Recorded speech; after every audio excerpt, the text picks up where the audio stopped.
The parents of a 5-year-old Florida boy are furious after their son came home from a daycare program with injuries to his face.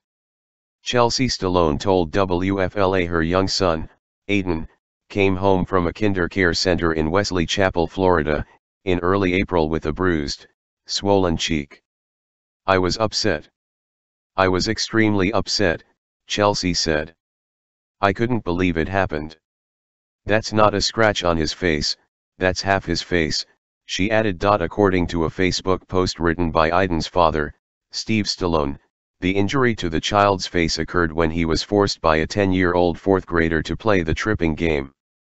When the Stallones asked the kindercare staff about the injury, they were told their son had fallen down while playing with a friend, which they claim is inaccurate.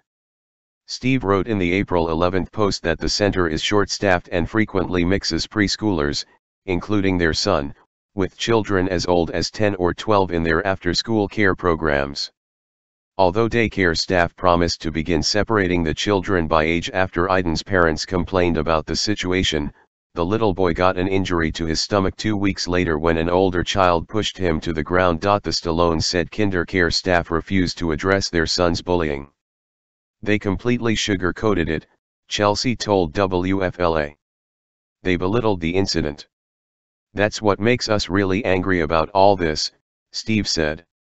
"When my wife went in there to talk about this, the teacher was basically trying to say they're short-staffed, like, what do you want me to do about it?" After the second incident, the Stallones filed a report with the Pasco County Sheriff's Office and the Florida Department of Children and Families.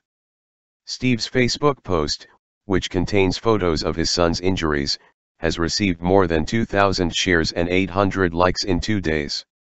KinderCare has released this official statement in response to the Stallones' complaint, according to WFLA.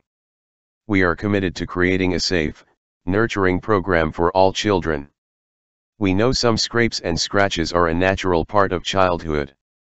Of course, we understand that any injury to their child can be upsetting for a parent. I can assure you that any time any child is injured at our center, our teachers treat the injury and fill out an incident report form that they share with the child's parents. The same was done for this child. Although minor injuries, like scrapes, that require no medical attention are reported only to the child's parents, we did call licensing this morning to inform them about the situation. They, along with CPS and the sheriff, are looking into the issue, and we will support these agencies in any way we can. During the drop-off and pick-up times when there aren't many children in the center, we mix several age groups to ensure that we have appropriate supervision of all the children where one classroom might otherwise only have one student in the center, for instance. This practice is in accordance with licensing guidelines. While we don't believe bullying is an issue at the center, KinderCare's Inclusion Services team is working with staff to determine if there's any additional support or training they can provide our teachers. The Inclusion Services team helps teachers determine the best way to support children's specific needs, whether that's through our curriculum or by offering support or training to teachers.